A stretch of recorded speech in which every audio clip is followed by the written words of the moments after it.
Jones' clever use of credit was getting the wheels of the American economy moving again. And the RFC was becoming one of the most potent institutions in the nation. By 1938, every corner of the United States had been touched by RFC activities. RFC loans built a huge aqueduct to bring water across the desert to Los Angeles.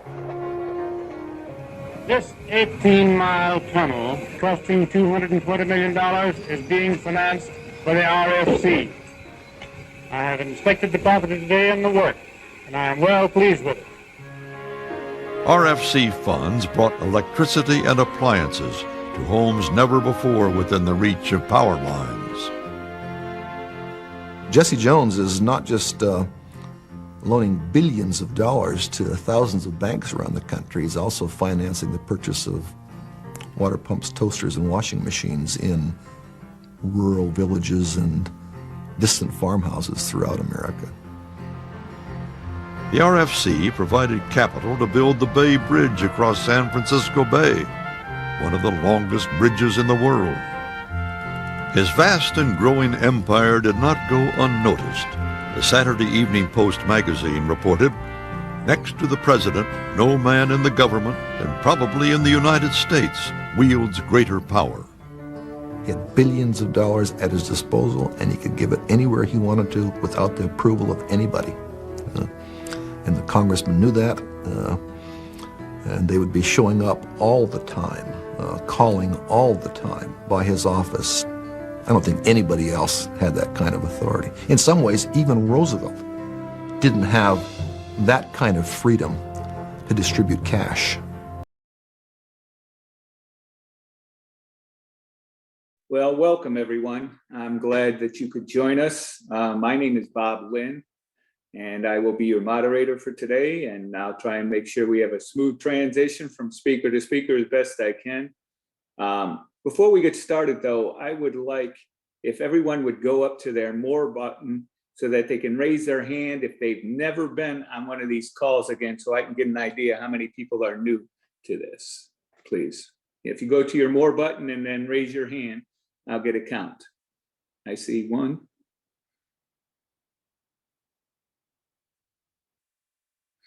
All right, there looks like there's several people who are on here who have never been on, so welcome, glad to have you with us. I think that gives a very good introduction for Alphecca, who will explain how the bank works and hopefully be able to get some of that going, get the discussion going. So Alphecca, I'm going to turn the floor right over to you right away.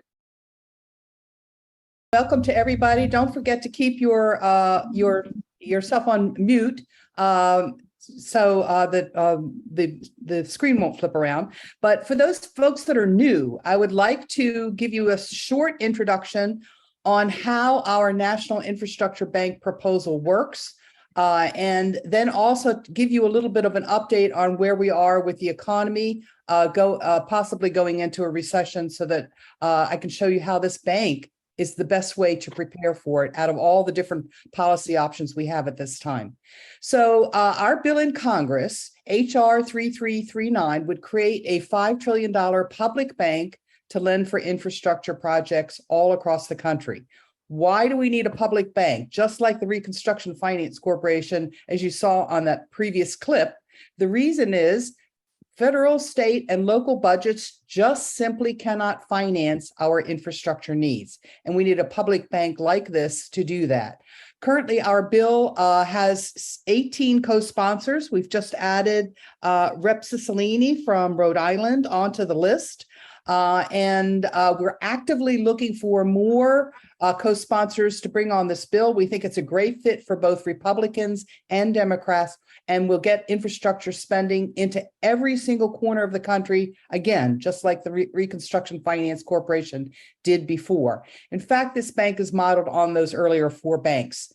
This is the way our sort of strategy has worked to bring on these new co-sponsors, and we need your help to make sure that we can keep on moving this strategy along.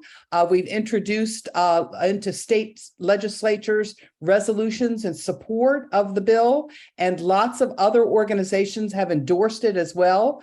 It's actually passed both chambers in 3 states and 1 chamber in 4 states. And then what happens is we take those state legislators and representatives in each state, and we call up members of Congress and meet with them to discuss how the infrastructure bank can get infrastructure spending into their area, and then they come on as co-sponsors. And that formula has worked. We've brought on 3/4 of our co-sponsors in the last 6 months using this strategy, and we need your help to move that strategy along. So I want to explain how the bank works. My apologies for those that have already seen this, but for the newcomers, I wanted to explain how this bank works. It's modeled on the earlier 4. Instead of going to the budget to ask for money to get the bank started, we go to the private sector who are holding treasuries for savings or investment purposes, ask would they like to sell in a small portion into the NIB in exchange for an equivalent preferred stock that would pay these investors a little extra. And that extra stream of money would come out of the earnings from the NIB's loans, with plenty of money left over to meet other operational needs. That is, this bank needs no infusions from the budget to get it started or capitalize it or subsidize its operations over time. And then that capital sits on the bank's books, acts like a rainy day fund for the bank in case any loans go wrong. All banks are required to maintain capital like this. And then it gives out a loan exactly like a commercial bank. Any bank that creates a loan and books it on its books also creates at the same time a deposit on the other side of its books. Whenever you create a deposit, you're actually creating money, adding to the money supply. 95% of America's money supply was created by commercial banks in this lending process, and then uses cash on hand coming in from other deposits or loan repayments to move money out of this deposit into the rest of the banking system. Loan terms are very advantageous. Low interest rates, flexible repayment terms. Borrowers are state and local governments. Anybody that owns a bit of public infrastructure, a road, a bridge, a school, can come in directly to the NIB to request a loan for its project. We cover $5 trillion in projects. Around half of this estimation of need for new money came from the American Society of Civil Engineers, who in 16 categories say that's what we need just to repair over the next 10 years our transportation systems, water systems, upgrade our electric power grid. In addition, we add some other categories we think are critical: a complete high-speed rail network all across the country, broadband everywhere, affordable housing, 7 million units targeted at the very lowest income earners who need them the most, and then large-scale water projects to address drought in the Southwest, where we grow half of our nation's food supply. So here's a comparison of what we provide from the NIB, $5 trillion expressed in billions of dollars, compared to the bipartisan law that passed last year. You can see line by line that our bill is 10 times larger and will provide all of the financing needed to fix our nation's infrastructure. The bipartisan law was a great start, but if we're really serious about fixing infrastructure, we'll need the NIB to top up and provide and complement the other 90% of the money that's still missing from the picture. So now I'd like to pivot over to where we are on the economy.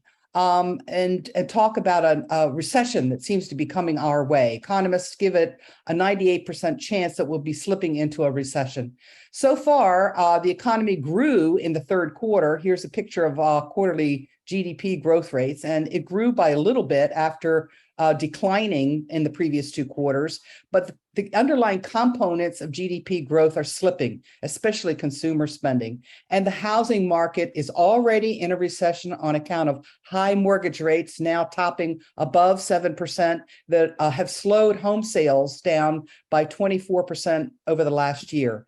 And while the CPI, the inflation index, is still running high, around 8.2% in September, that means the Fed will continue to clamp down on the money supply and raise interest rates to try and dampen demand so that this inflation number will come down. When it does that, that'll really push us into a recession. And what I wanted to say is that inflation is due of course, we all know, going to the gas station or the grocery store, it's due to high gasoline prices and food prices. But what I wanted to give you a heads up on is food prices are only going to get worse. It's already in the cards. The Western drought is affecting farmers and ranchers' production of food. And we're going to see over the next 5 years, our food prices are escalating because our supply of food is dwindling on account of this drought. And we really need projects to get water to these farmers. Inflation is making homelessness and food insecurity worse for the working poor. 1 in 10 Californians can't pay their water bill. And by the way, the water that comes out of their tap is not fit to drink. But if they can't pay their water bill over a long period of time, they could even lose their houses on account of it. We still do have a tight labor market. We have very low labor productivity. Productivity is a measure of how much you can produce for every unit of labor that you put in. Economist Larry Summers, it just misrepresents everything when he goes out and says people are really quiet quitters at work. They're not working hard enough, and that's why we have low labor productivity. It's not so at all. Surveys show that people are as dedicated to work as ever, and it's irresponsible to make statements like this.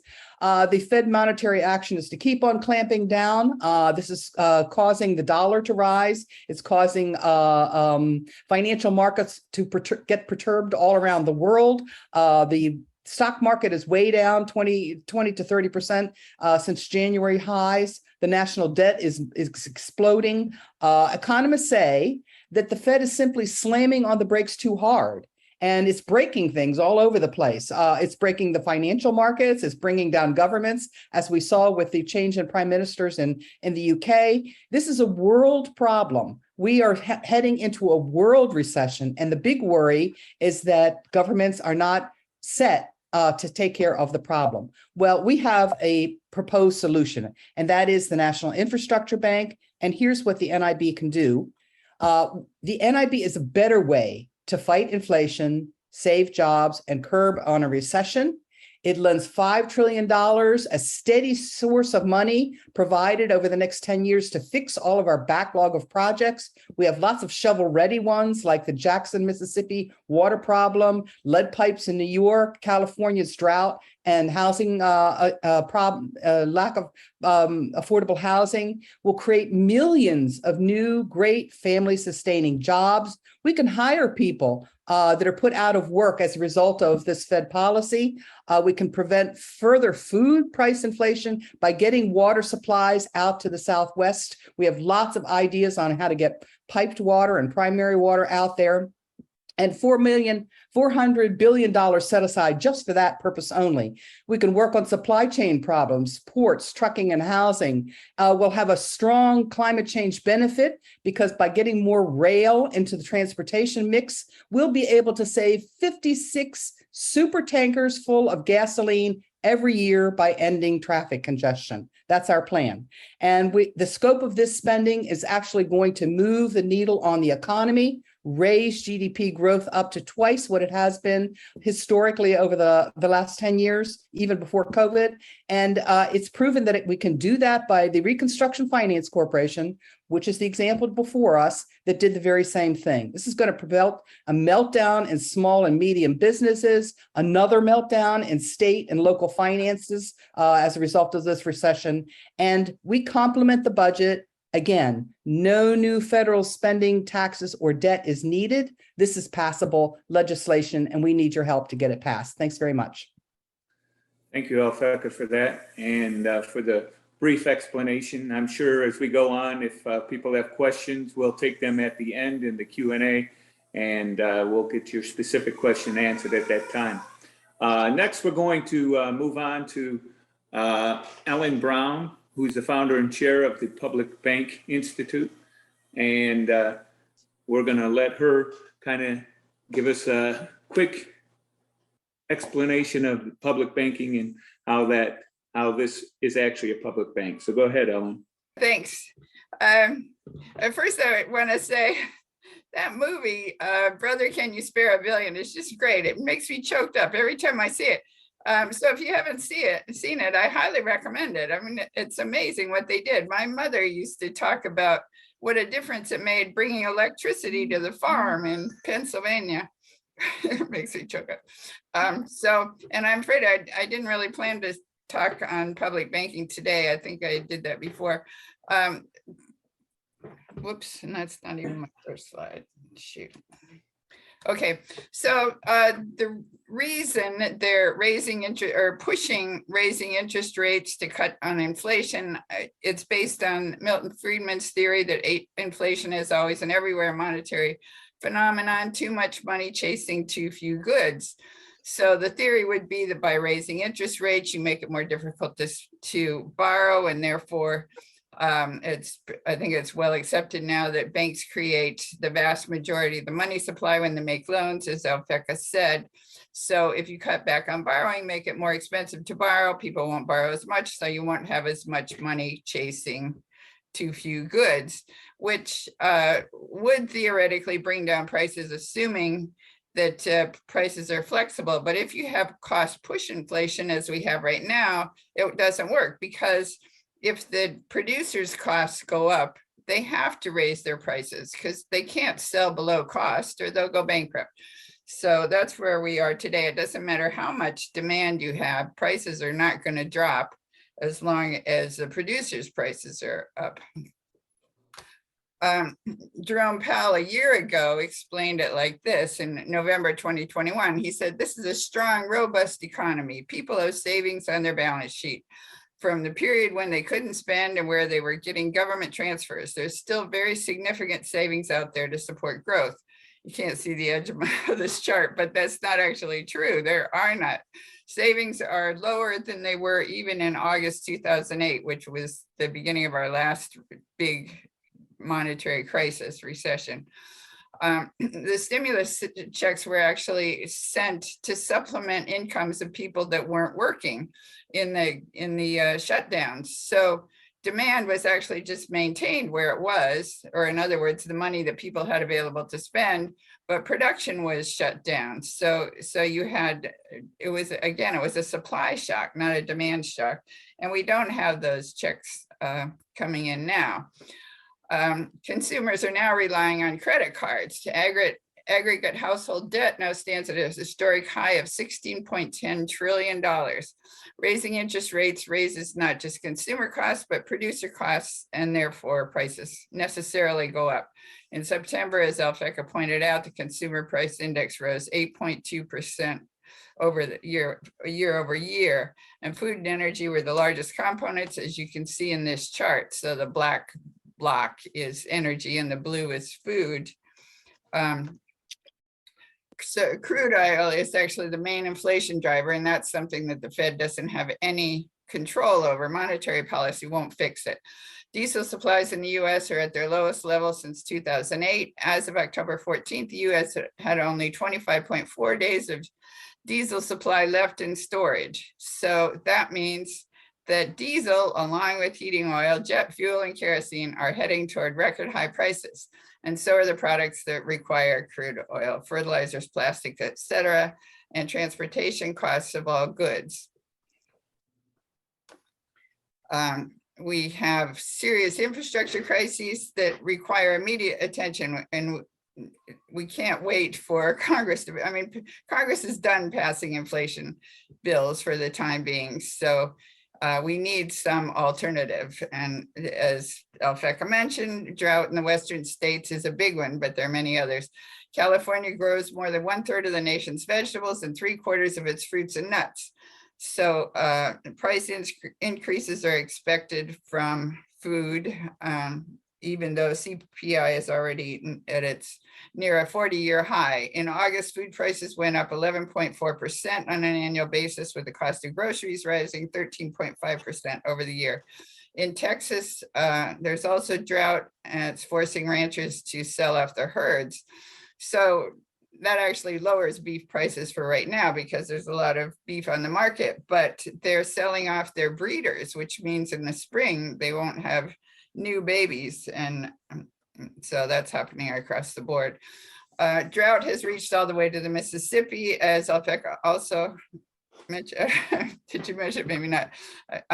Sorry, I just saw a video in this. So the Mississippi runs all the way from Minnesota to the Gulf of Mexico, and when it's deep, when it's got water in it, it's a major channel for shipping because it can accommodate these big vessels that carry big cargo like soybeans, corn, fertilizer, and oil. But for the past month, the water has dwindled so low that ships are getting stuck in the mud. There's a backup of about 2,000 barges. So they're trying to offload this stuff onto trucks or trains, but it's much more expensive to move it by truck or train. And they just don't have the carrying capacity. One barge has a capacity of 15 jumbo rail hoppers or 58 truck trailers, and one 15 barge tow, so you have a tow truck that pushes a lot of barges along, is equivalent to 2.25 100 car unit trains or 1,050 trucks. So that just can't be duplicated. That stuff's just stuck there. And if the farmers can't get their products to market, the crops will rot in the fields. So we can anticipate hunger in the spring, or more hunger than we have now. Crises are when change happens. So this is, on the bright side, this is an opportunity. States have a huge backlog of urgent projects. For example, there are a lot of bridges that are past their sell-by date, or that use by date, that could collapse, like the one in Pennsylvania collapsed not too long ago. We need a workaround like the Reconstruction Finance Corporation and the Great Depression. This is what one economist said about that. RFC lending did not count toward budgetary expenditures, so the expansion of the role and influence of the government through the RFC was not reflected in the federal budget. And at that time, because we were in a crisis, the banks were bankrupt, everybody knew it was a crisis. Roosevelt managed to get through these proposals that were actually quite radical, or would be considered quite radical. Certainly, if we tried to do them today, they'd be considered radical. So hopefully, the Congress can see that we're also in crisis right now, and we will be able to get through a National Infrastructure Bank, HR 3339. Thank you very much. Thank you, Ellen, for that. I'm sorry I misspoke as to what you were talking about, but thank you for that update on our economic situation. It looks like we have a lot of headwinds coming up here to this economy, and a whole lot of other things coming up. One of the things that we have to keep in mind is that this National Infrastructure Bank is an answer, and probably the answer, and by us continuing to push this along and talking to our political elected officials, we can hopefully keep this as an option. Right now, they're too busy fighting about silly things instead of actually looking at the things that are really important to be able to make the change and the things we need to make happen. Seeing that Professor Robert Hockett still has yet to join us, I'm going to move on next to Assemblyman Felix Oritz, who was a former assistant speaker of the House Assembly in Albany, New York, or State Assembly. Felix. Thank you. Thank you. Thank you very much, and good evening, everyone. This is a great time to be with all of you as we are looking forward. I believe we only have 9 days to 10 days for the general election. And on a footnote, I reached out to Chuck Schumer today, or vice versa. He reached out to me, but they need help in Nevada and in Pennsylvania, and they want to make sure that the Hispanic vote will come out. So at the same token, I took advantage of hearing him on the National Infrastructure Banking, and he said to me very straight to the point, like Chuck Schumer will say, we talk about that after November 8th. so November 8th. So I think they are very concerned about the 4 races that are very tight over there. So I think the National Infrastructure Banking, I would like to say that the op-ed that was put together has resonate in many states, such as Texas, came out on the major papers in Texas, Los Angeles, Chicago, Mount Connecticut, and few other states. I think the the big issue here, the big debate is how can we continue to mobilize OPED to engage the debate locally and nationally. I think that this OPED, due to the fact that impacted Puerto Rico so bad, and now we can see Fiona hitting Florida as well in a very bad shape, has developed a different kind of perspective and face among the readers and the people who are really paying attention to this. I managed to be on a talk show, I will say radio and YouTube type in Connecticut, and I find out that that program really have a big audience, not only in Connecticut, but I was surprised to get messages from Puerto Rico where people, the elected official, was watching the program as well in Chicago. So I think we have a couple of issues here. Number one, I know it's election time. Everybody is just concentrating on securing their life to get back to the White House, to the Congress and the U.S. Senate, and to ensure that they will, who's going to control the majority. I don't believe no one is thinking about national infrastructure in the next 10 days at this point. But the good news on that side is that has been a couple of Congress people that has been interested on the bill. One of them happened to be Andrew Garbarino from Long Island, who is, as you probably know, or know, you will know now, he's a former assembly member, very close friend of mine as well, but he's a Republican, and his staff show a very interesting position on working on it. And a second one is Nicole Maritakis from Staten Island,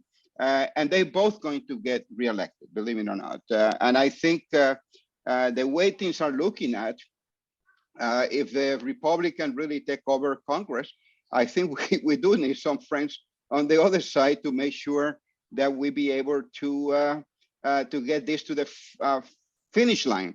And I'm very happy to state that that some of the people from the Assembly Republican side that are running for Congress in New York State, I will say that they probably have a very good chance. You have Morinaro in the upper side of Columbia County, or in the near Albany, New York. I think he will have a good shot to get elected. And it's a person that I've worked with when I was in the Assembly, and I was chair of committees, taking care of some of them as well. So I think that the dynamic of concentrating bipartisan more and more that the election getting close has to be more seriously considered by the National Infrastructure Banking. I don't say that we haven't done that, but I think that is something to be watching, as you probably watched the documentary. Finally, I will just re-emphasize, and I will thank Alphecca for putting this op-ed together, because I've been getting a lot of phone calls from folks. I elected Hispanic elected official who was not aware of the National Infrastructure Banking, and I hope that op-ed was a wake-up call for them, not so much about what happened in Puerto Rico, but what is happening in their own backyard. When I explained to them, number one, why this is so critical. Number one, no taxes are going to be increased. Our grandkids will not pay for it. Number two, we are talking about affordable housing, job creation, broadband, and job opportunity to ensure minority folks will be able to have ownership as well, and it's part of the resolution. So that was my 3 cents. Thank you very much. For those of you who are working in self-campaign, go there and get it done. For those of you who are not, I would say get involved and continue contact your elected official onto the finish line, until we can see the fat lady can sink, and make sure that we can get more sponsors to the bill. Thank you. May God bless you, and let's continue the fight. Thank you very much for that, Felix. Very inspiring words, and we'll see how things are going. At the end of the day, we're all Americans, and we're supposed to all be fighting and pulling for each other. It's not supposed to be one against the other. And the sooner we can get people to start to realize that we're all in this game together, the better off we'll all be. Those are the things that we have to do. Next, I'm going to ask Senator Bill Tallman from New Mexico if he would unmute and please make your presentation. Senator? Well, thank you, everyone. I'm very glad to be here participating in this event. I would rather talk about why we need the NIB, National Infrastructure Bank, but Stu is one of the main actors in this endeavor, has asked me to talk about what we've been doing in New Mexico, specifically to get the NIB enacted by Congress. We've been very busy here in New Mexico. We have run 3 op-eds in the state's newspaper with the largest circulation. We ran 2 op-eds speaking about why we need the NIB in general, wide-reaching terms. And we had 1 op-ed on specifically on the water infrastructure. As we all know, it has already been discussed this evening. We certainly are in a situation where a dire situation, especially here in the Southwest, where we're so in the midst of a drought. The Colorado River, of course, has been drying up, and it has received a lot of national attention, and now the drought has even spread to the midsection of the country with the Mississippi River in a situation where there's not enough water to float the boats. So that's certainly here in New Mexico. We need $2 billion as estimated by the state engineer to help to bring our water infrastructure up to standards. And yet we don't, and from the infrastructure bill that President Biden signed last November, we're only getting $350 million, which is just 1/6 of what we need. Also, I personally have participated in approximately 20 Zoom meetings similar to the ones that we're conducting this evening. We have worked tirelessly to, so the 2 of our 3 Congress persons have signed on, are 2 of the 18 people that have signed on to sponsor the NIB 3339. So that was an amazing effort. It's very difficult to get their attention and to get them in a Zoom meeting. And I often think about, what if the guy on the street's trying to get a hold of a councilman? If we have, as a state senator, we have difficulty getting them on the phone, getting them in a Zoom meeting, I think it's almost impossible for the average citizen to get their ear. We have had 1 meeting with our senator. We have 2 senators, obviously, one of which is Lujan, Ben Lujan. We've had a meeting with his top staff, and we're in the process of getting a meeting directly with him after the election. Also, the Secretary of Interior, Deb Haaland, was a former Congresswoman from New Mexico, and she is now the Secretary of Interior. And we're in the process of getting a meeting with her because we think she's in a position to help us. I have spoken on panels at 3 various conventions and convocations, one of which was a national organization called Invisible, which is a progressive group that has chapters all around the country. They put on a statewide conference in the spring, and I spoke about the NIB at one of their breakout groups. And then the Ranchers and Farmers Congress holds their annual convention here in New Mexico in Albuquerque every fall, and they met last year, and they're meeting today and tomorrow, and I'll be serving on a panel tomorrow morning at Farmers and Ranchers Congress, and obviously they're very concerned about the water, the lack of water. So they'll be very interested in hearing what I have to say, although I'm going to tell them about the same thing I told them last year. So in case they forgot what I said, I'll just remind them of that. And in December of last year, I attended the National Conference of the Council of State Governments in Santa Fe, New Mexico. And I spoke about the importance of the National Infrastructure Bank. And in December of this year, I'm going to San Diego to a conference of the National Council of State Legislatures to talk about the Infrastructure Bank. It's a national conference that is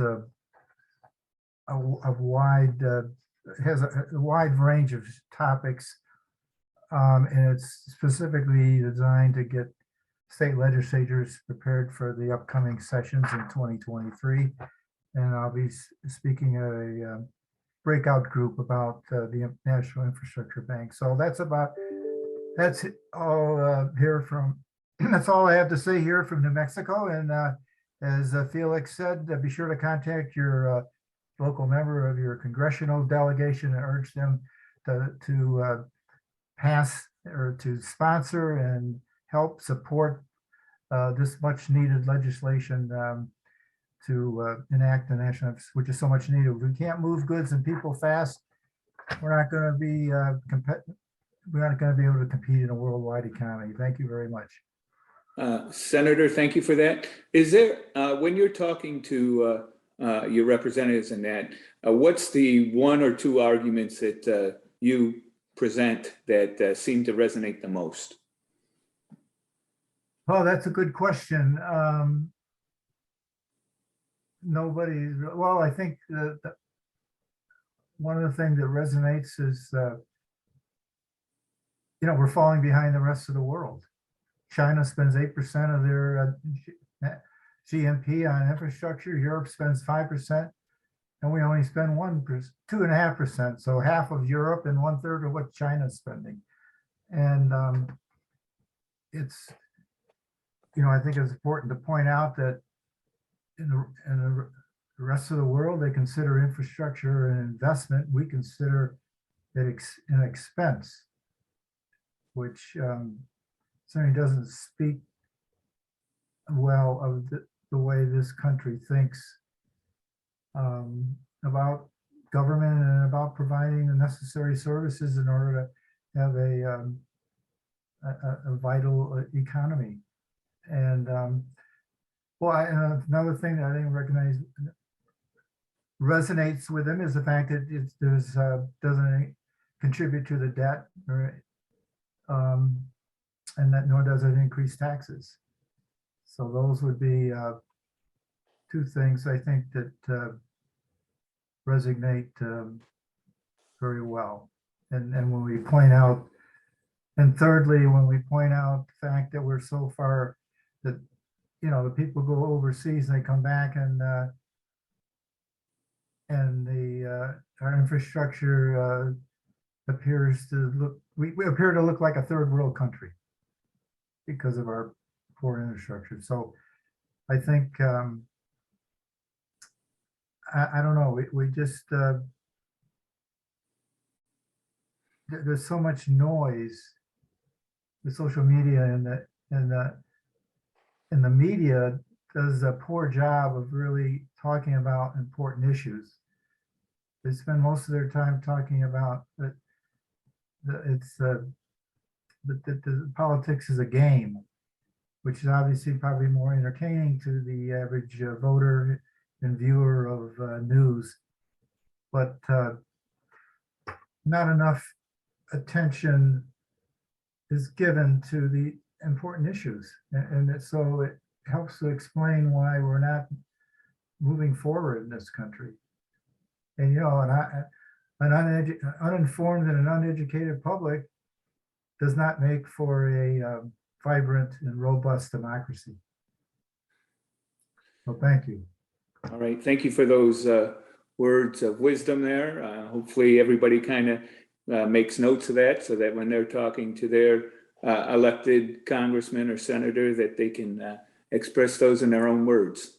Okay, moving on. We're going to give the floor to Gail McLaughlin. She's on City Council from Richmond, California. So, Gail, the floor is yours.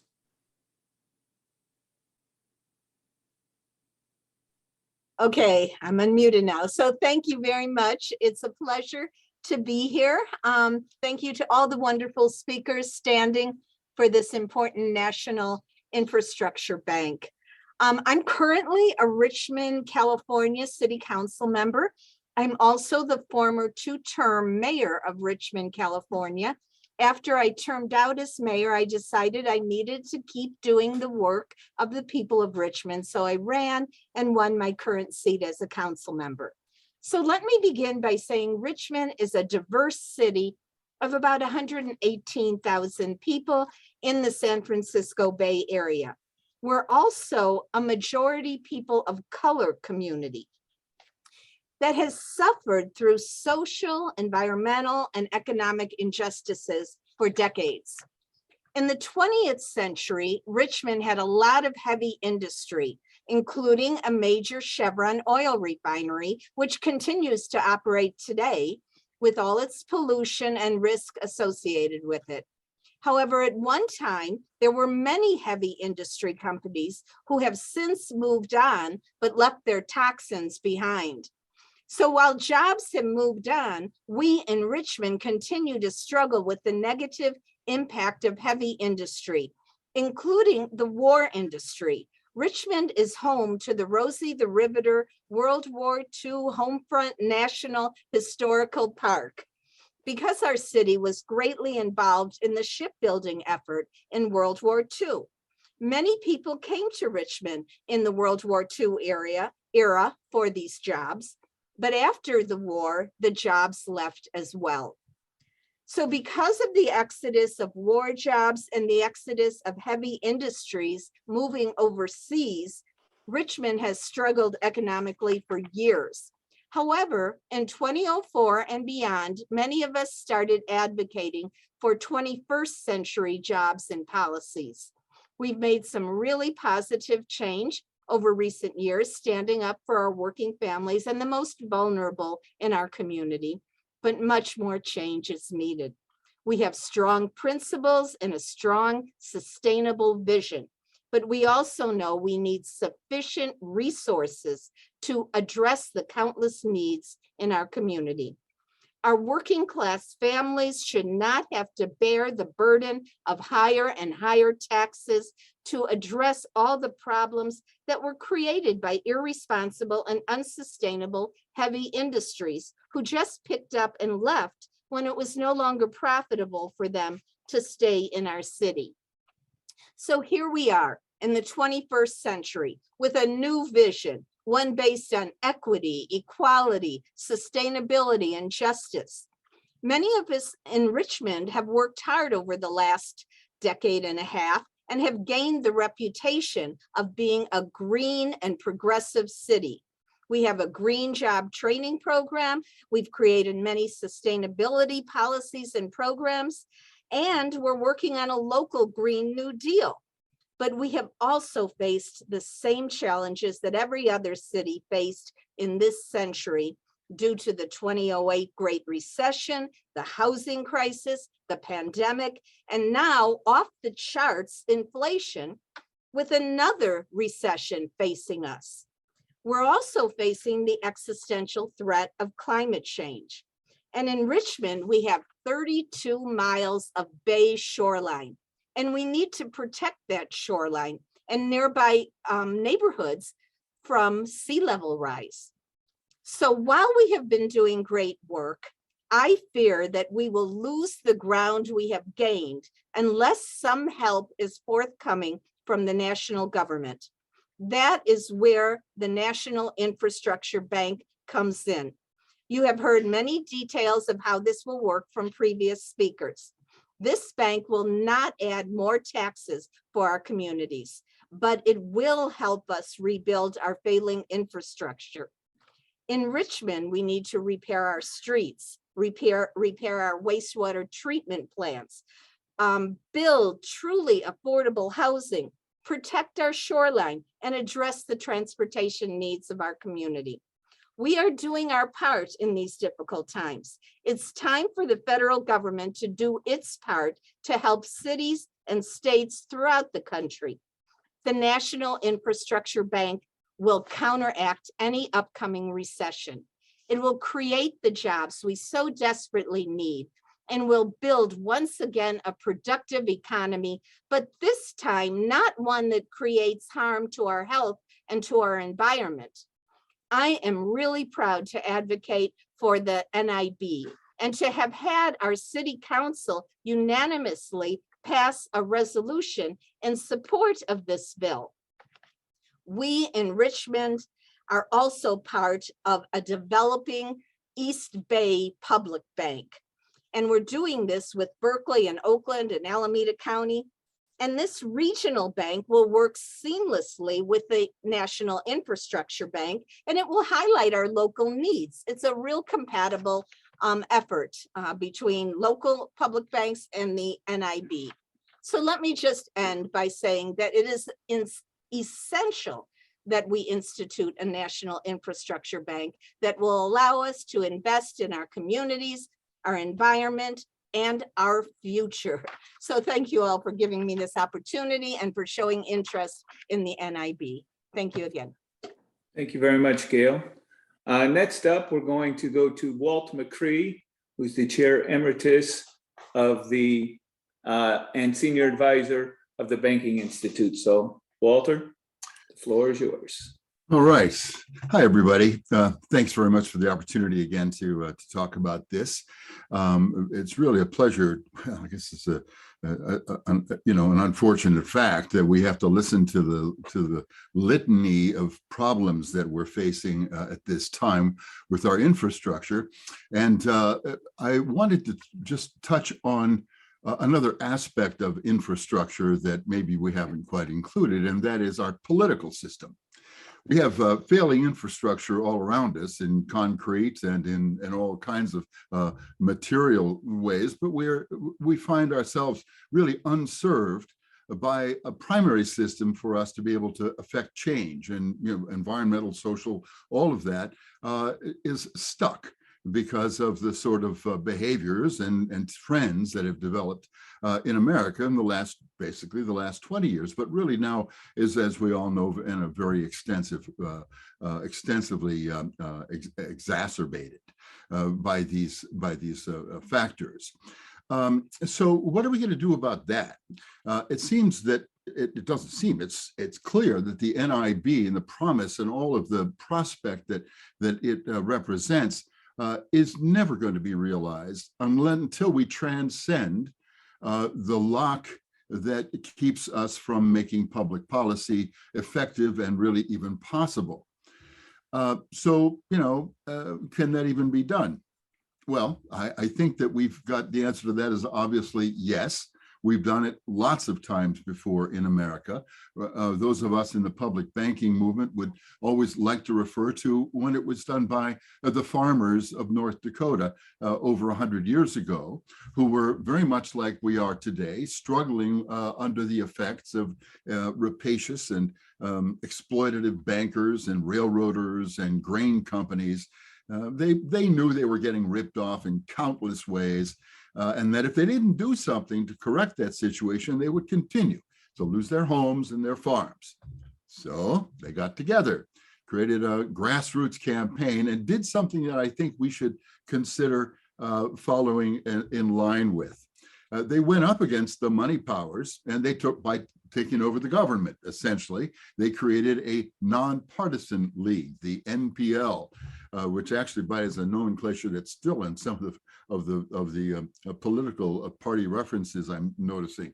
But the nonpartisan league, kind of a brilliant name for where we need to be going in our efforts together. Because in 2022, obviously, the monetary powers that control public policy and also that deprive the public of services can be replaced. And the only way that they're going to get replaced, or at least have an adjunct or an improved condition for us, is for us individuals to take effective action.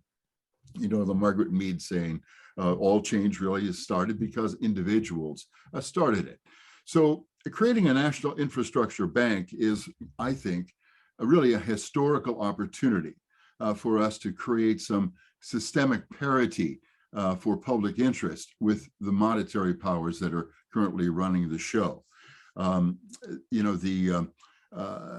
think it's time for us to create a virtual updated version of the nonpartisan league, and by using our grassroots voices, yes, but by perhaps framing this in a different way. The NIB folks are working very hard to get sponsors for the bill. Most of them have a D behind their names. We want some R's. But I think that if we look at this as sort of a baseball game of just having D's and R's, we're going to miss the opportunity to see something even bigger about this opportunity to create a legacy, a new legacy institution for America, a permanent infrastructure bank. And that would be for us to say, to meet each other eye to eye about saying, look, we're really in trouble. We really, really, really have some serious stuff happening around us. The Mississippi, for God's sakes, barges are stuck in the mud. The West Coast, it doesn't have water. We don't, the water in Newark and all over the country, it's got lead in it. It's not just a third world country. We're on a decline. Now, this is a matter of self-interest that every partisan should be able to relate to.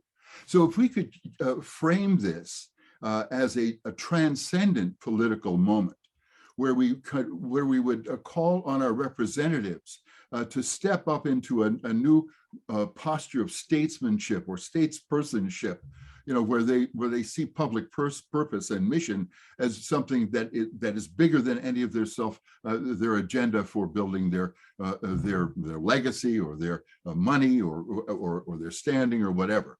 So now I think that we can do this. I really do. I think that we, if we talk to our city council people and mayors and identify for them the ways in which the cities and the counties and the states could be dramatically improved by having a big bank in Washington that will feed money into our communities to do all the things that we need, I think you get them engaged in that sort of an opportunity, and you can have all of a sudden, you can start to build a little contingent of political support on both sides of the aisle, okay? So it doesn't matter whether they're a D or an R, red or blue or whatever color they are. We've got to do this together. And so I'm thinking that this is an opportunity for us to create a clarion call for America. As Americans, look, we have paid an enormous price for the self-interests of big money and politicians, and we have no more time. There is just no more time. We have got to create common cause together, creating a nonpartisan national infrastructure bank team that can help fix the broken infrastructure of America, including our politics. Thank you very much for that, Walt.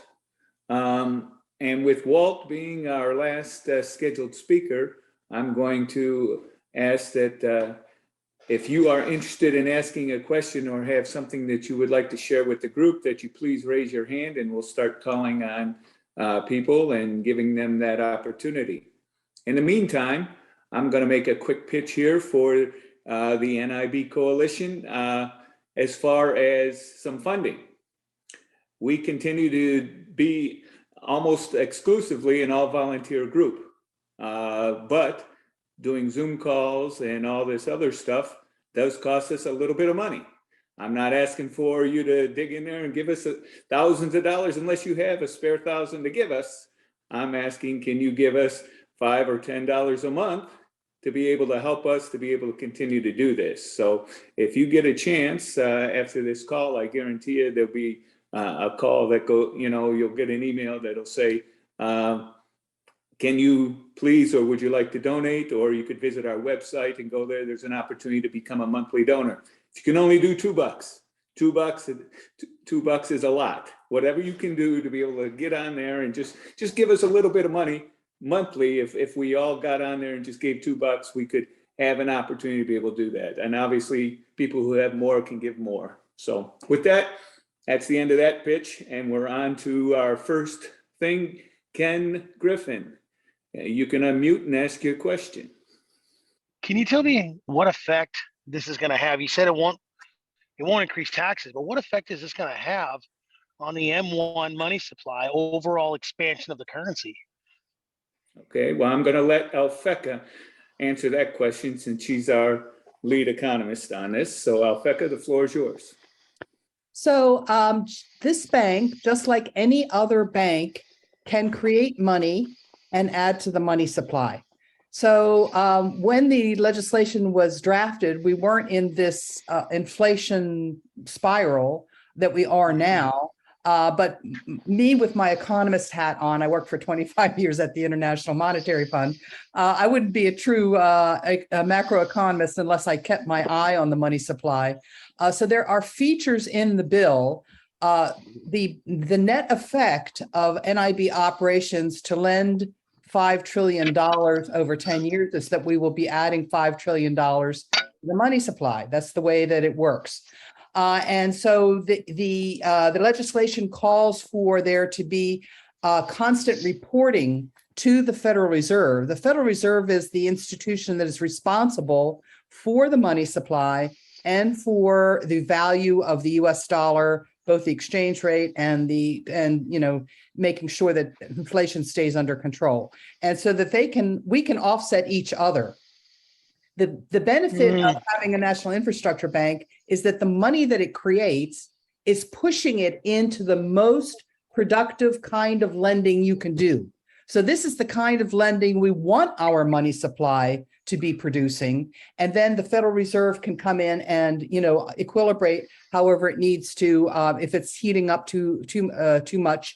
But we absolutely have to use our lending capacity to increase supplies of things. And when we see shortfalls in things like our transportation systems are not moving goods, our farmers are not able to produce, food because they're not getting water, all of these kinds of things, this National Infrastructure Bank can also lend in to the private sector to unsnarl,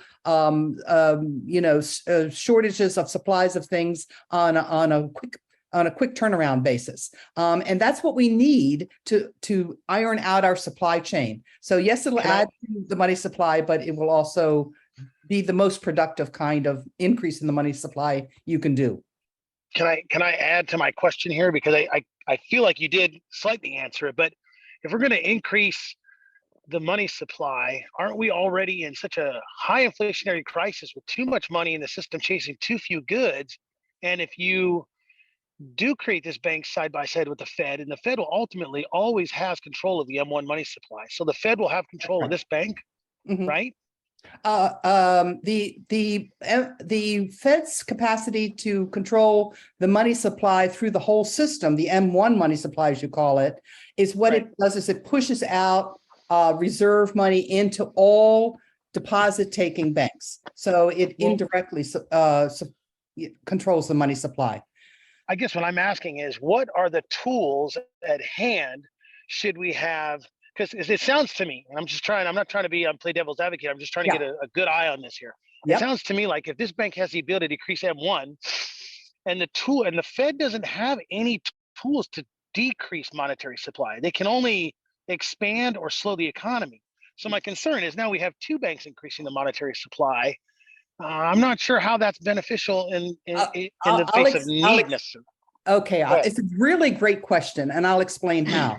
We wind up with this kind of investment, which increases the money supply. We wind up growing the economy faster, and because of higher productivity, by ironing out supply chains.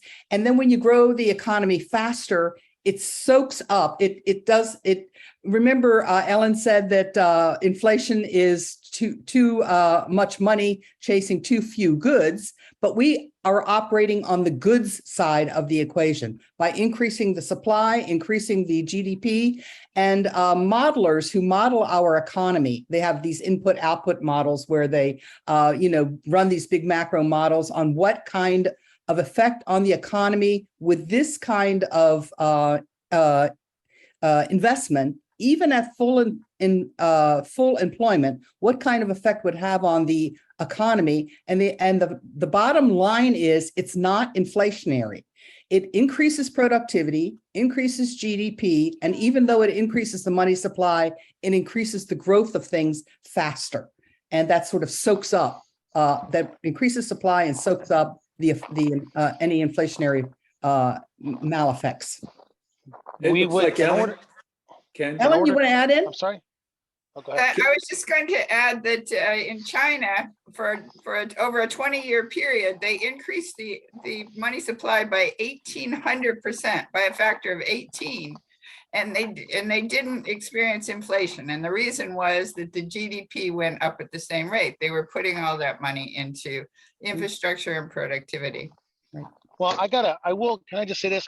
I understand the aspect that the Federal Reserve has always had a goal of growing the monetary supply 2%. That's because the United States has a goal of growing GDP 2%. And if we can match or exceed GDP of monetary growth, and yeah, you're right, we have no inflation. I mean, China's economy has never grown at 18%, and they're almost close to bankrupt right now with 60 trillion in debt on their housing side, and that makes up 30% of their total economy. So I don't think we could use China as the model. Plus, they have slave labor. So it's hard to use them as a comparison in a sovereign nation. But I see this as expanding the monetary supply. And I don't think right now we have a problem with too little money. We have too much money in the system, which is why the Fed's trying to cool the system down. And here's always my biggest concern. This is why I'm asking such a hard question, because there are no tools at hand currently to decrease the money supply. The only way to decrease money supply in the United States, specifically M1, is to pay off debt. That's the only way. But Because we that's the only don't have actual too much contract. money in the money supply. I mean, there are lots of charts you can look at. And when the Fed creates money, it goes into bank reserves, and the banks aren't lending that money. So that's not going into the real economy. And if they do lend it, they lend it for asset prices that like existing assets like housing. So of course they're going to drive up the price of housing because these are houses that already exist. They're stocks that already exist. They're not building anything new with that money. But if you ever listen to Richard Warner, he points out that as long as the money goes into productivity, you will not get inflation. So, and he has a number of examples to why that holds. And you could look at, for example, World War II, where debt went up substantially, but GDP went up as well in the next like 20 years. And so prices did not go up. Well, I mean, I guess it works. You guys, I didn't hear the exact number. I thought you guys said $5 trillion worth of expansion. Am I wrong on that number?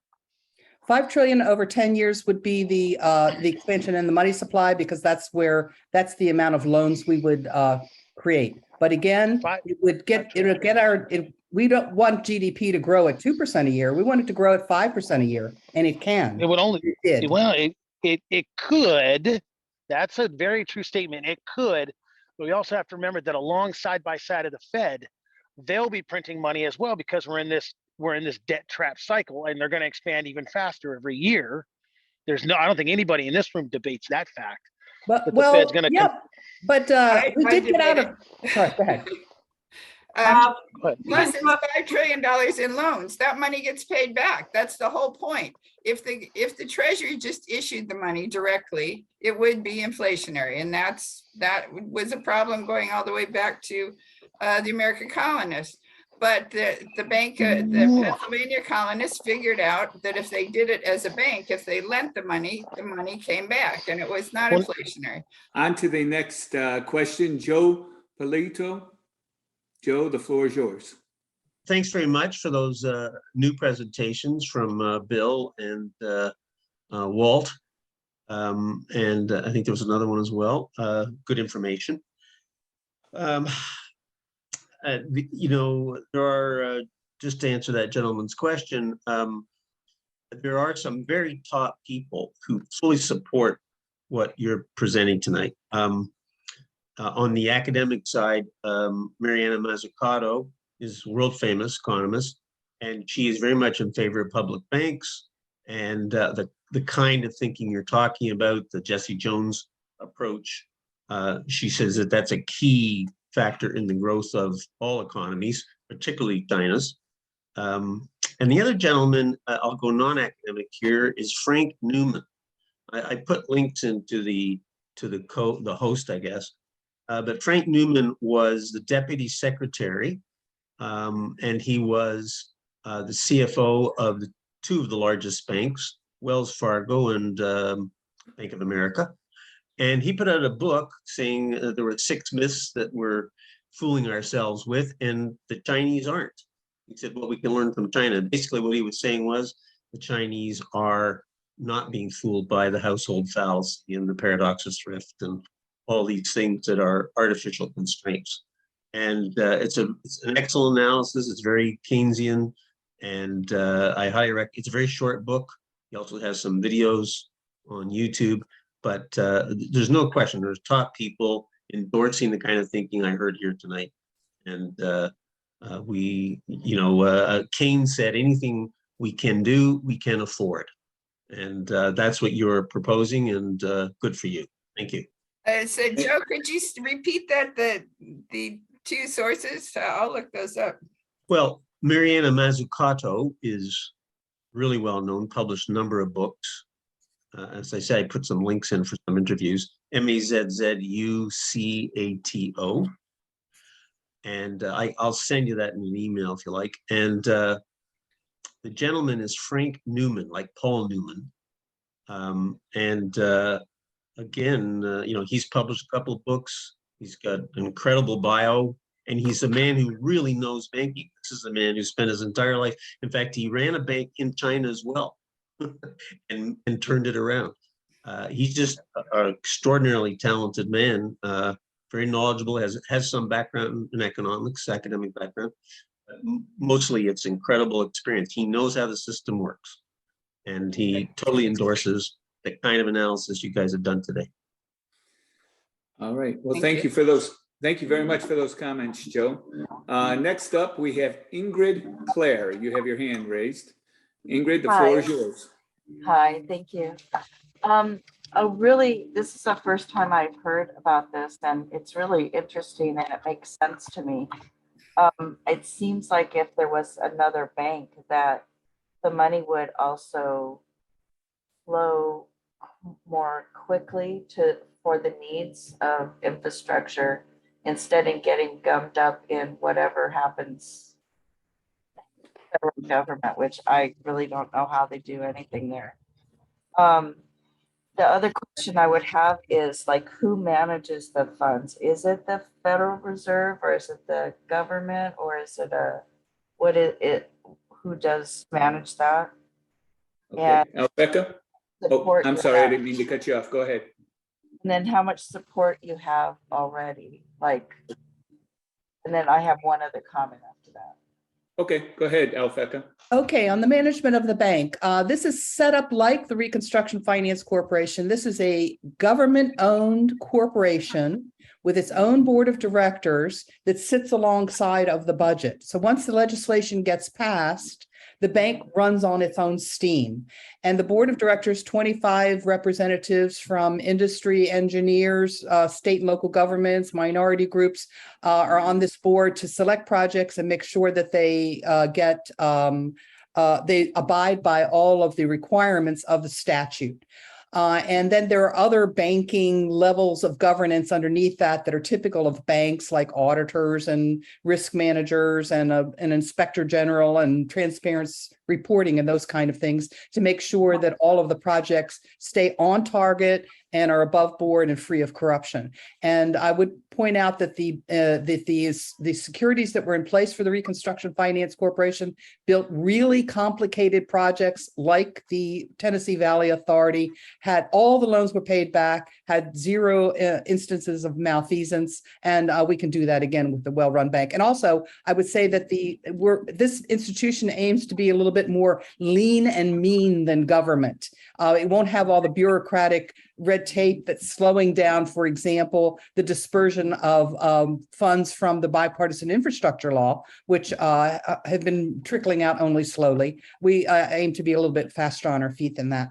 And how much public support? Yeah, like what the percentage of the Congress or Senate or whatever people? Yes. Right. So far, our bill is in the House. We don't have a Senate version yet, although we're actively looking for one, a companion bill. In the House, we have 18 co-sponsors so far. Members of Congress have told us you're doing the right thing. Just keep, this is a grassroots campaign. Leadership is not on board yet. Just keep adding sponsors, one co-sponsors, new congresspersons to come on board and see if we can get a Senate version, one after another. We're not stopping for the election. We're not stopping for a change of Congress in January. We're going to keep on rolling along to build support for this program. Okay, and I just wanted to make a comment to the other person who was talking about China as not being a good example. Their middle class is the same population as our country, and they did that in a very short amount of time. And we need to compete, and we're not competing. And I think also the last thing I would say, if you want to get more support, I would let the Republican make this a Republican idea, and then they'll go with it.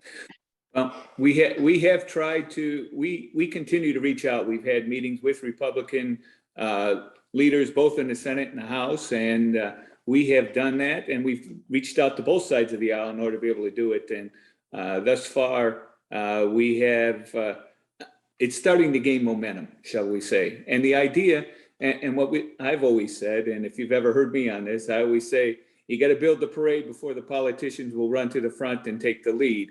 And that's the kind of work that we're doing right now, is we're building that parade, and that it requires all of us to be able to reach out to our own congressional people in our own neighborhoods, talk to them, talk to our city council people, talk to our mayors, et cetera. We have to do all those kinds of things in order to be able to build up that momentum to be able to make it happen. So I do appreciate your phone call, or not your phone call, but your question on that. We're going to move on to another question here. We have Randy Grine.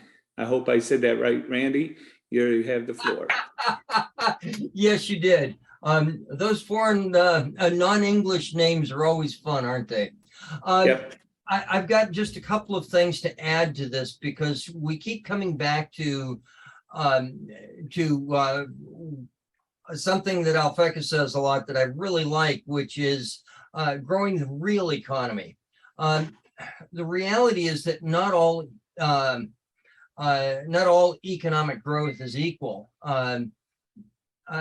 You can spend money on large military projects. The return growth on that is, what is it, Alphecca? Something like 0.7%. So for every dollar you throw in, you get 70 cents of economic activity out of it. Not much. You do something like employ bottom end laborers. It can be as high or higher than $3.50 for every dollar that you put in. The fact is that unlike endless rounds of buying corporations, buying other corporations, and essentially playing roulette with other people's money, this builds the real economy. It provides real goods and services that have intrinsic value. You may have noticed the Bitcoin disaster a few months ago, where it lost, what was it, a third of its of its total value in just a couple of days. We saw the same thing at the same time with the stock market. It's because it's overvalued. And that is the kind of disaster that this investment in real goods and services helps to alleviate, because those will continue to have value no matter what the market swings are. And along the way, it just happens to increase the general wealth of the country, as well as increase the earnings and the wealth of the middle class. Well, the middle class and the poor too, because they get lifted up because, hey, there's finally jobs for them. It's a great deal all the way around, and it's so much better than playing roulette with the stock market that I find it amazing that more people don't see it, but I guess not everybody's a mathematician. Thank you very much for those comments, Randy. At the end of the day, we have to be able to invest in ourselves to be able to do that. And to say that we don't have enough money and we can't do this because we can't come up with enough money, et cetera, and to be able to do it and handcuff ourselves and say that we have to pay down the debt to be able to actually do anything is a fool's errand at the end of the day. The only way we will ever address our debt is if we grow out of it. That's the only option we ever will have to be able to get out of it. And I mean, I've heard lots of different economists talk about what the importance of debt is, et cetera. It's interesting when you look. It's unfortunate that Robert Hockett wasn't able to join us today, an economist who has given us lots of things to think about to be able to do that. He's got some interesting insights that I think if you pay attention and see another opportunity where Robert's going to be on one of our calls or one of our Zooms, I would suggest that if you haven't seen him, that you get on to be able to listen to some of the things he's got to say about it also. So with that, I'm going to move on to our next question there. One of the questions on here is you talked about messaging and filling out and publicize how a model NIB loan application would work, and how have we tried to invite mass media to any of our press conferences? And the specific question to Gail: has Richmond filled out a model NIB loan application, and did the Richmond news media mention the Richmond NIB resolution? So Gail, if you're still on, can you kind of let us know if you've had any of that experience? So we have not brought press in yet, but I think that's a good idea. I don't know what you mean by have we filled out an NIB application? Maybe somebody can explain that to me. A model NIB loan application, that's a publicity stunt. So there is no such thing right now as a model NIB loan application. But what he's suggesting is if you were to go from the Richmond point of view and say, this is what we need, and here's what we would petition the government, or not the government, but the bank to supply us with, how you would go about doing that, I think is what he's implying. You know, you need it for your water treatment plant. Here's the amount of money we need for our water treatment plant to be able to do it. We can't get the money this way. How do you get that money? And then how do you repay that loan to be able to do it? Those types of things, I think, is what he wants us to think in those terms.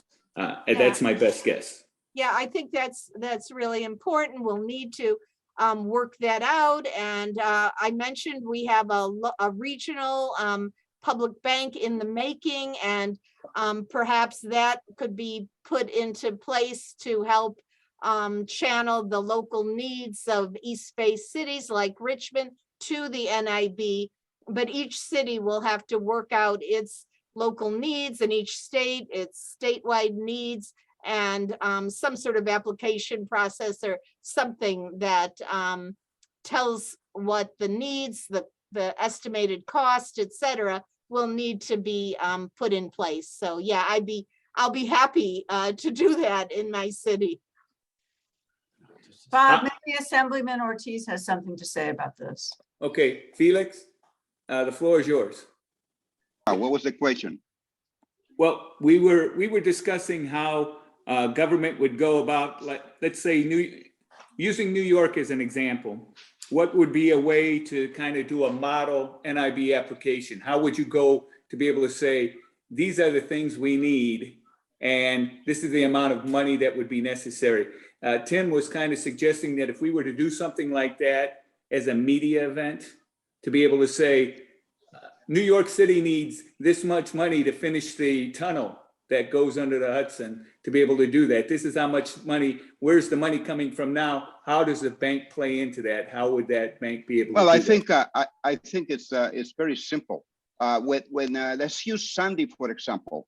When Sandy happened, the President of the United States said, we are putting a executive order, emergency executive order, and we're going to give New York City, let's say $200 million. Well, in reality is that particular $2 million would not come until 5 years later, because that's not an appropriation. That is just an executive order, a great political soundbite that would not take us anywhere. So the best way to really do this is to mandate that the agencies per se are responsible, in this case FEMA, are responsible to have the funding available and necessary to then deliver that money to the agencies that are working in New York City. For example, NYCHA, New York City Housing Authority, working because the broadband went down. So who's going to fix the broadband? Well, the Agency of Telecommunications. So let's work with the Agency of Telecommunications. So the most simplistic way on doing this is to ensure that people will have a clear understanding that this infrastructure banking will not is not going to allow people to be sitting on the edge. We are going to have the people available and with the expertise necessary to make sure that they will be able to fill out very simplistic forms. We don't need 200 pages to get $2 million. You know, we don't need 7 agencies to oversight when the money really is needed for infrastructure. And this is what really create the delay. I give you a quick example again. I used to work in the Office of Management and Budget. I was the assistant director there. And we get all these requests from the city council, or we get this request from the mayor, or we get requests from the agency. Well, guess what? We can get whatever request we want. But in reality is that has to go through the controller of the state of New York, had to go through the governor, then had to go to the Ways and Means or Appropriation Committee. Then the Appropriation Committee had to send it back to the controller. So you send the same piece of document back to 3 agencies 6 times. That's one piece. Second, you have, for example, Randy filling out the paper. Randy get a phone call and Randy say, well, wait a minute, I already submitted those papers. And they go, well, wait a minute, you sent it under the old system. We have a new system. So what the hell? They had no idea was a new system in place. So I went through a lot of that when I was a budget analyst on trying to figure out how to help agencies and how to navigate to ensure the money get to the right places. So I think we need to talk about very simplistic forms. It's going to be a very simplistic process. I'm sorry. And for those of who has been in this game of approving contract or approving appropriation or moving money out, is the most frustrating thing to do, when in reality is the bureaucrat, the red tape that control everything, because it's 20 agencies involved. We had to make it very simplistic. The National Infrastructure Banking will make it simplistic, will make it one-way unit to where you have to go, and the money will be released in a matter of time frame, whatever that is. Well, I think that's a great idea, et cetera. And I do have to tell you, Tim, thank you for suggesting that maybe one of the things we ought to consider to be able to sell it to the populace and to be able to sell it to other people is to maybe be able to put in real readable form what's necessary in a community. One of the things that people really don't realize is how many projects are really sitting on the sidelines, and where that money would really at the end of the day, really benefit a lot of people, but we just haven't been able to be able to put that in front of them. And I think that the suggestion of either doing a model loan application or something to be able to put out there to say, this is what we need the money for. Here's this project, and here's this project, and here's this project. We could use $20 billion here in our community, and this is where it would go, and this is where it go, et cetera, so that we could start to really be able to hopefully capture the minds and hearts of our fellow citizens to be able to understand what kind of a situation we're in. And so I commend you on that, and I think that's a great idea. Bob, we've got two additional speakers, Lynn Williams and Mary Jane Shimsky. Okay, Lynn, you're up. I'm Lynn Williams. Here's my little thing that was published this week. I live in Bar Harbor, Maine on Mount Desert Island.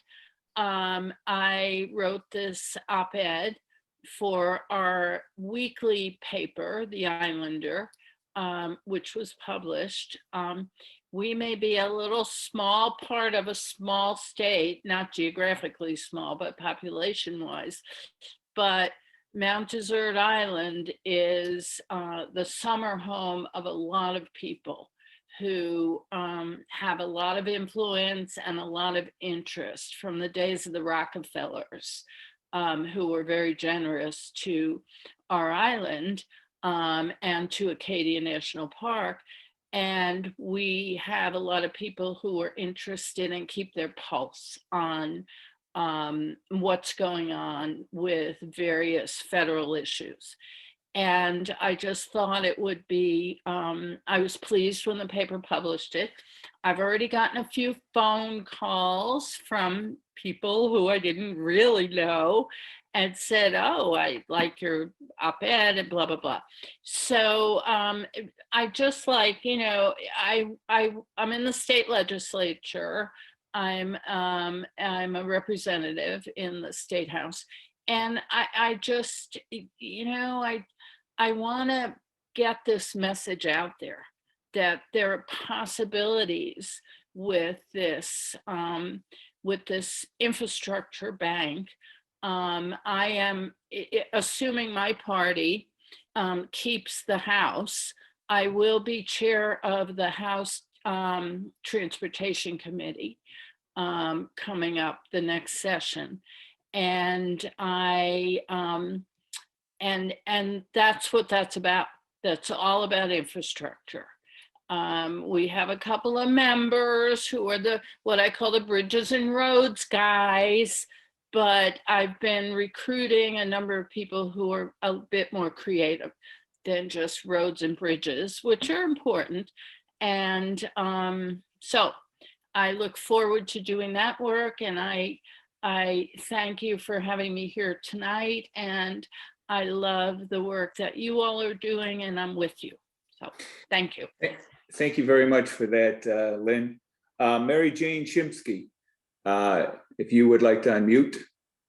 Sure. Thank you. Thank you so much, NIB Coalition, and everyone else for being here. I got on really late, so I don't know if I'm going to say it's covered or not, so I'm going to keep it to about 30 seconds. One of the big drivers of inflation right now is the price of energy. Energy itself is very expensive, and it's been driving the cost of many things that we need, such as food. We need to wean ourselves off of a fossil fuel economy so we're not subject to the whims of the Vladimir Putins and the MBSs of the world. And the way we do that is massive investment in alternative energy, in electrical distribution systems, all kinds of energy conservation, proper high-speed rail and mass transit. We are going to need a national infrastructure bank to help finance these things, but financing them does not just fight climate change. It also helps ensure our future economic stability. Thank you very much for that.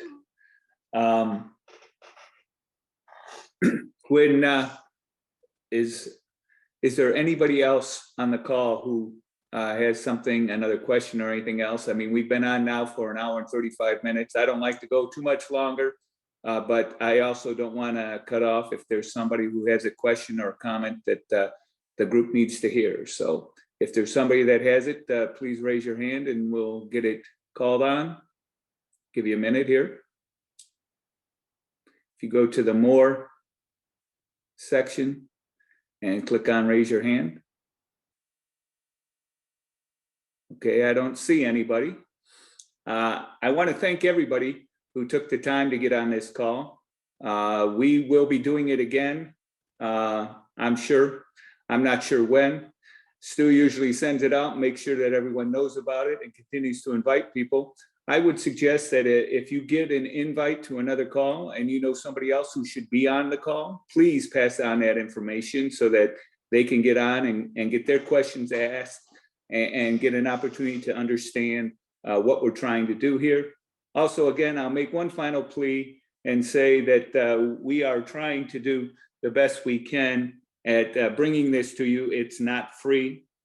I'm not asking for a lot of money. I'm asking you to consider getting on the NIB coalition and hit the donate button. It could be a one-time donation, or you could do $5 a month, something like that. That would be really beneficial for us to be able to continue to do the work that we need to be able to get this message out to the politicians and to our brothers and sisters in America.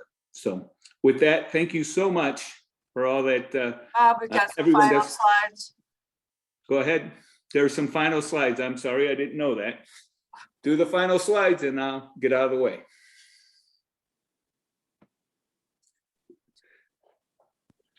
Okay, so go back to the other slide, Mark. We want to make sure that everybody takes the next, 9 days or 10 days before the election to go out and to circulate the flyer promoting the National Infrastructure Bank. You can buttonhole your member of Congress, like you can see in the next slide. Make sure that they are going to co-sponsor the bill. We can't look at this as a done deal. We don't know what is going to happen in the election, but the National Infrastructure Bank is going to march on, and we're going to make sure that this bank is going to be enacted, and we're going to save this country. So you can move on to the next one. You can call your member of Congress. There's the phone number, and set up a meeting or just ask them to co-sponsor the bill. All the information is on the next page that you can contact the National Infrastructure Bank. All of our listings, if you want get the latest updates on the coalition, follow us on Facebook. You can email us. You can follow us on Twitter. But I'll turn it back to you, Bob. All righty. Well, again, thank you very much for spending an evening with us. I know your time's valuable, and we appreciate all that you are doing. Continue to keep the faith and do that little bit of reaching out that you can do, because every little bit at the end of the day makes a help. Go ahead. Thanks, everyone. Thank you. Good night.